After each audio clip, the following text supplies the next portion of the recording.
Hello friends, tricky study for you में आपका स्वागत है। तो आज हम लोग नागपुरी भाषा का जो न्यू सिलेबस आया है उसके अकॉर्डिंग हम लोग इसमें डिस्कशन करेंगे।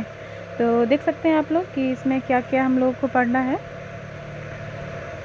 तो इस चैनल के माध्यम से आप लोग को ये पूरा सिलेबस कंप्लीट करवाया जाएगा और आप लोग ट्रिकी स्टडी फॉर यू के नाम से जो टेलीग्राम चैनल है उस पर ज्वाइन कर लें। उसमें मैं इसका जो है PDF भी सेंड कर दूँगी। तो चलिए स्टार्ट करते हैं। तो आज हम लोग इसके अंतर्गत 4th टॉपिक से स्टार्ट करते हैं, ठीक है। 4th टॉपिक, और इसमें हम लोग को देखना है, सबसे पहले देखेंगे साहित्य निबंध के पोर्शन को। तो इसमें हम लोग सबसे पहले प्रफुल्ल कुमार राय की जो है निबंध को जो है पढ़ेंगे। तो चलिए स्टार्ट करते हैं।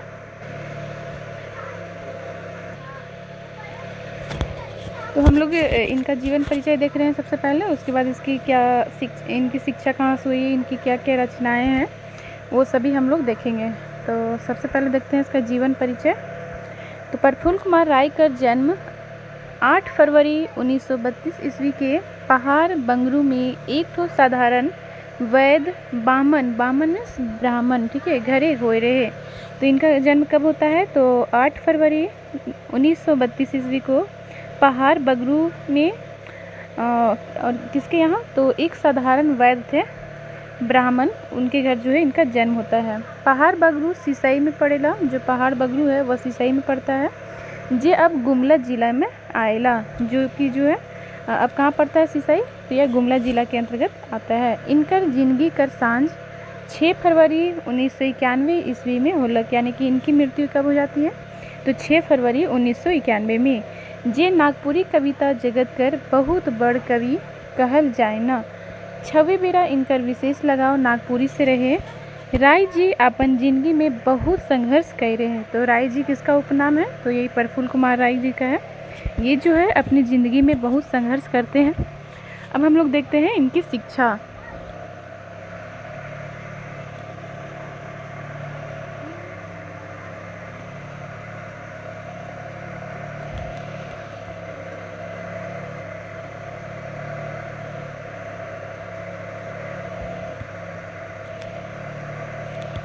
तो राय जी बहुत तकलीफ़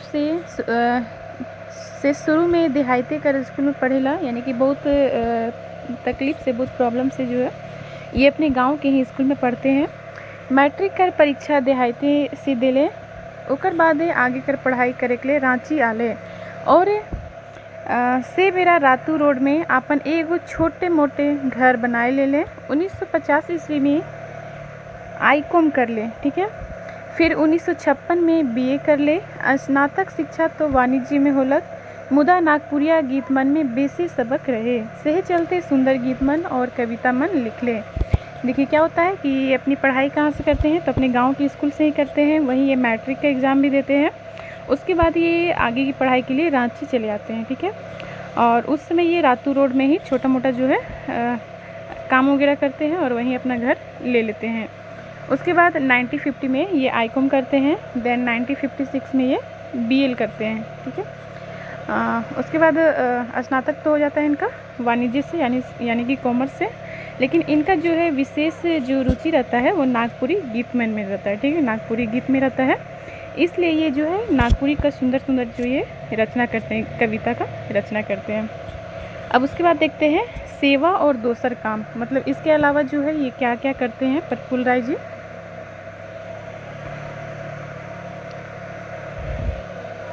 प्रफुल्ल कुमार राय सन 1959 ईस्वी में से 1985 ईस्वी तक NCDC यानी कि CCL में नौकरी कर रहे।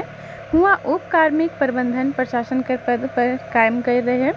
इकर मध्य 1960 में नागपुरी भाषा परिषद कर स्थापना कर ले। ई नागपुरी पत्रिका मन निष्काले, यानी कि इसके बाद फिर ये क्या करते हैं? ये CCL का जॉब करते हैं, ठीक है। कब से कब तक? तो 1959 से लेकर 1985 तक। उसके बाद फिर ये उप कार्मिक प्रबंधन कर जो ये काम करते हैं इस पद पर काम करते हैं, तो उप कार्मिक प्रबंधन। देन उसके बाद 1960 में नागपुरी भाषा परिषद की जो है स्थापना करते हैं और यहीं से जो है नागपुरी का पत्रिका जो है निकालते हैं। उसके बाद देखते हैं इनके द्वारा कौन कौन सी रचना प्रकाशित की गई, कौन कौन सी इनकी रचना जो है वह छपा है। तो देखते हैं इनका सोनझैर कहानी और गीत संग्रह। तो पूछा जा सकता है सोनझैर क्या है, तो ये कहानी और गीत का संग्रह है जो कि 1970 ईस्वी में छपलक। अब छप गेलक इकर अलावे आदिवासी, छोटा नागपुर संदेश और नागपुरी कर पत्रिका मन में नागपुरी गीत, कहानी, निबंध मने छपलक। तो इनका सबसे पहले सोनझैर छपता है और 1970 में। उसके बाद फिर कौन कौन सा है, तो आदिवासी है, छोटा नागपुर संदेश और नागपुरी कर पत्रिका मन में नागपुरी गीत, कहानी, निबंध ये सभी जो है छपता है। देन उसके बाद सोनझैर बंगला प्रेस रांची से छपला। तो सोनझैर कहाँ से छपता है, तो बंगला प्रेस रांची से। देन रांची विश्वविद्यालय से 1983 में रिंग चिंगिया छपलक। ये बहुत मशहूर है, हम लोग को वन केवरा भाग 1 में भी पढ़ना था रिंग चिंगिया। तो यहाँ पे ये दो अब देख सकते हैं, सोनझैर और रिंग चिंगिया।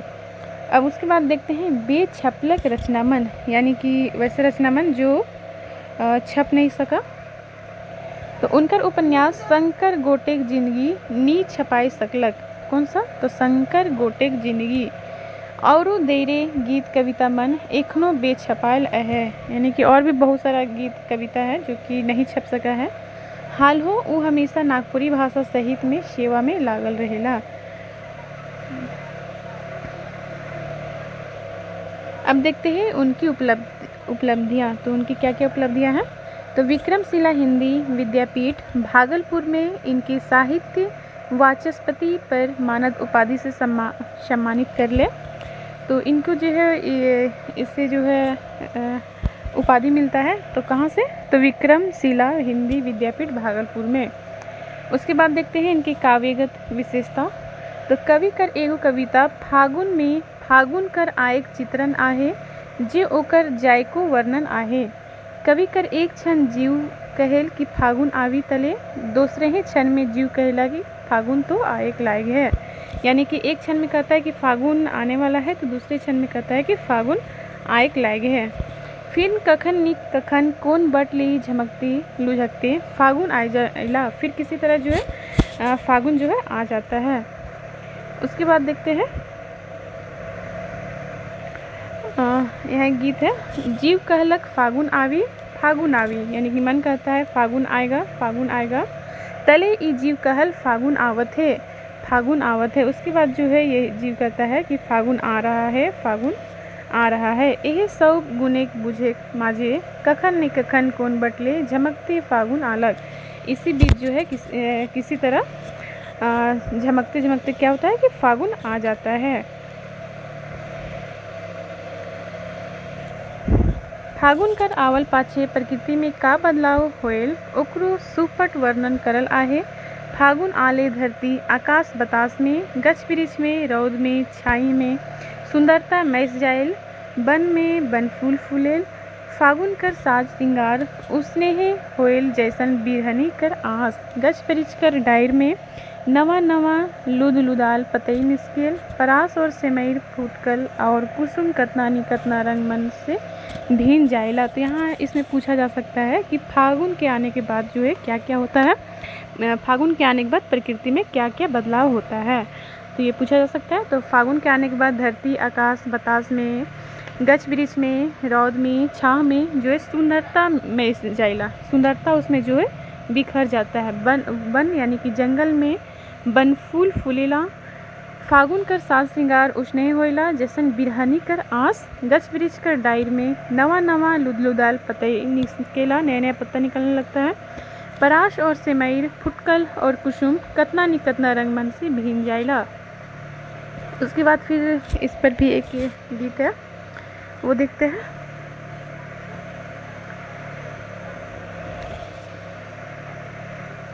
फागुन कर सांझ और सिंगार धधक उठलक सेमैर और परास। जैसन धतकेला कोनो बिरहनी कर आस।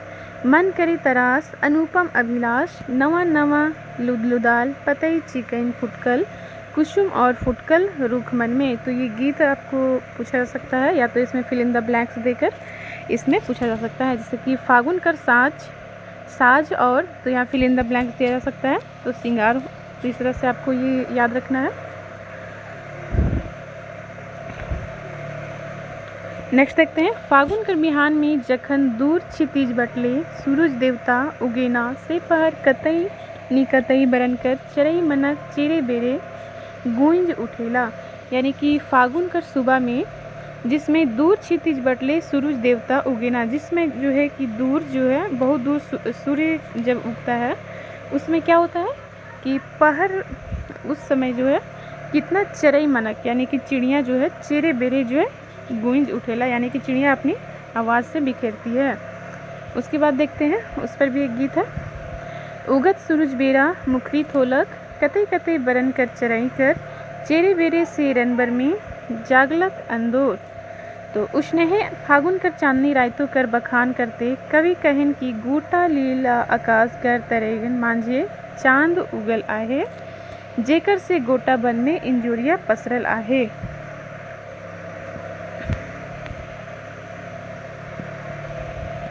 गोटे अंबर में तरिंगन कर मांझे किलैक नाचत है धोवल चांद उझैल के टहटहाल इंजुरिया। नेक्स्ट, फागुन आयल तो जाबे करेला फागुन कर गेले ओकर साज और सिंगारो चल जाएला। यानी कि जब फागुन चल जाता है तो फागुन के जाने से जो यहाँ का जो साज सिंगार जो रहता है वो भी साथ में चल जाता है। आस और अभिलाषाओं नहीं रहेला, तो यहाँ का जो आस और अभिलाषा रहता है वो भी ख़त्म हो जाता है। मुदा ई दुई दिनक जिंदगी में इकर डहर में दूसर के तनी मनी सुखो देख चाहिए। जैसे फागुन आपन सिंगार कर की दूसर के सुख देल उसने ही हमरोह के अपनो जिंदगी में दूसर के बगरा सुख देख चाहिए। यह धर्म आहे यह कर्म आहे बस इतने कुल तो सत आहे। तो यहाँ फागुन की तुलना मनुष्य से की गई है कि जिस तरह फागुन आता है तो यहाँ खुशहाली बिखेर देती है, उसी तरह मनुष्य भी जब इस धरती पर आता है तो उसे भी खुशियाँ बिखेरनी चाहिए। और यही जो है मनुष्य का धर्म है, यही कर्म है कि उसे दूसरों को जो है सुख देना चाहिए। तो इस पर भी एक गीत है, तो उसको देख लेते हैं। आपन और आपन सर्वस्व की बिल मायको नहीं, इतन कुन धर्म इतने कुन कर्म इतन कुन सत। तो इसे भी आप लोग याद रखिएगा, पूछा भी जा सकता है कि ये जो पंक्ति है वो किस निबंध से लिया गया है और ये पंक्ति जो है किस साहित्य का भाग है, तो ये भी पूछा सकते हैं। नेक्स्ट देखते हैं। राय जी कर कविता में यदि फागुन कर सुंदरई कर वर्णन आहे तो एगो कविता डहर में नागपुरी कर माटी से गढ़ल गांधी बाबा कर बखान करल आहे। तो ये किस कविता, तो डहर याद रखिएगा किसका बखान किया गया है, तो गांधी बाबा का। तो राग देखते हैं। एक राग दे हमरे एक ही, एक राग दे हमरे जवान ही, एक राग दे हमरे कर भारत है, एक राग और दे। तो इस राग को याद रखिएगा। और खोबे जोर से दे हमरे इंसान ही। तो यहाँ क्या कहा गया है कि यहाँ गांधी बाबा कहे ना कि यहाँ गांधी बाबा कहते हैं कि हमरे के एक राग में एक आवाज़ में कहे चाहिए कि हमरे भारत माई कर जन्मल सभे केहू एक के है की। तो यहाँ गांधी बाबा जो है कहते हैं कि हमारे भारत माँ का जन्म हुआ जितने भी व्यक्ति है सभी एक ही हैं। हमारे झगड़ा झंझट नहीं चाहिला, हम लोग जो है लड़ाई झगड़ा नहीं चाहते हैं। हमरे कर चुप्पी कर ई मतलब ना लगाबे कि हमरे कमज़ोर आही, यानी कि हमारी चुप्पी का गलत मतलब नहीं लगाएं कि हम लोग कमज़ोर हैं। काहे कि यह हमरे कर धर्म कर्म और शान है के, क्योंकि यही हमारा जो है धर्म है कर्म है और शान है। नागपुरी कर आपन ठेठ नवरस गंध में भिनल इनकर गीत और कविता में संवेदना आहे। गद और पद दोनों में अमोद गति आहे, कला कर बारीकी आहे जे नागपुरी संगीत के इंजोत करेला। तो पूछा जा सकता है कि इनके गद और पद में क्या क्या है, तो अमोद गति आहे, कला कर बारीकी आहे जो कि है नागपुरी साहित्य को प्रकाशित करता है, उसमें इंजोरा लाता है। ठीक है। इनकर साहित्य में कहानी लेख और उपन्यास आहे जेकर भाषा शैक्षी भाव और उद्देश्य उनके शौकर से ऊंच ठाव देल। तो इस यहाँ कंप्लीट हो जाता है। उसके बाद फिर कल हम लोग देखेंगे मृत्युंजय नाथ शर्मा जी का जीवन परिचय। तो आप लोग बताएं कि कैसा लगा आपको ये पाठ। अगर अच्छा लगा हो तो लाइक करें, सब्सक्राइब करें और कमेंट्स करना ना भूलें। फ्रेंड्स, आप लोग इसी चैनल से बने रहें, यहाँ आप लोगों को कंप्लीट कोर्स कराया जाएगा, वो भी बिल्कुल फ्री में। तो चलिए मिलते हैं नेक्स्ट क्लास में।